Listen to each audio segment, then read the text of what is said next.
शुरू करने वाले हैं विज्ञान कक्षा 10 और उसका तीसरा चैप्टर धातु एवं अधातु। तो इस पूरे चैप्टर में हम धातु और अधातु के बारे में जानेंगे। धातु क्या होते हैं और अधातु क्या होते हैं, इन सारी चीजों के बारे में हम पूरे चैप्टर में जानने वाले हैं। फिलहाल हम इस चैप्टर में ये जानेंगे, हम इस वीडियो में ये जानने वाले हैं कि धातु क्या होते हैं और धातुओं के गुण क्या होते हैं, और खनिज और अयस्क में अंतर, इन सारी चीजों के बारे में हम इस वीडियो में जानने वाले हैं। तो चलिए शुरू करते हैं। सबसे पहले हम जान लेते हैं धातु क्या होते हैं। तो धातु जो होते हैं, तो धातु ज्यादातर क्या होती है, ये चमकदार और कठोर होती हैं। तो धातु कठोर और चमकदार होती हैं और इन पे यदि हम बल लगा दें तो इनका आकार क्या हो जाता है, बदल जाते हैं।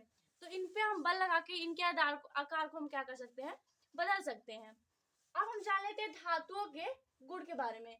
जो धातुएं होती हैं इनके कुछ विशेष गुण होते हैं, वो जान लेते हैं। तो पहला है अधातवर्धनीयता।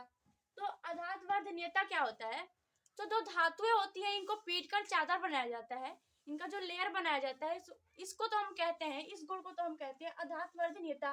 और दूसरा जो होता है तन्यता। तन्यता क्या होता है, तो धातुओं को जो खींचकर जो इसके तार बनाए जाते हैं पतले पतले, तो इसको तो हम कहते हैं तन्यता। और जो धातुएं होती हैं ये विद्युत के सुचालक होती हैं, इनमें विद्युत धारा प्रवाहित किया जा सकता है। और धातुएं ज्यादातर हमें जो होता है ये कठोर अवस्था में पाई जाती हैं। तो अब जान लेते हैं खनिज क्या होते हैं। तो प्रकृति में पृथ्वी के अंदर धातु और उसके यौगिक जो मिलते हैं धरातल के अंदर से हमें प्राप्त होते हैं, तो वो तो कहलाते हैं खनिज। और हम जान लेते हैं अयस्क क्या होते हैं। तो ऐसा खनिज जिसमें क्या हो, कम मात्रा यानी कम पैसे पे और आसानी से भरपूर तरीके से हमें क्या होता है, यदि हमें उससे धातु प्राप्त हो जाए तो वो क्या कहलाता है, अयस्क कहलाता है। यानी कम खर्चे हो और आसानी से हमें धातु की प्राप्ति हो जाए तो उसको तो हम क्या कहते हैं, अयस्क कहते हैं। अब जान लेते हैं हम अयस्क और खनिज में अंतर। तो इसमें अंतर क्या होते हैं, तो खनिज तथा अयस्क में अंतर। अयस्क में अंतर तो क्या कहलाता है, इसमें अंतर बस यही है कि जो खनिज होते हैं तो जितनी सारी चीजें हमें पृथ्वी के अंदर से प्राप्त हो जाती है वो तो सारी खनिज कहलाती है।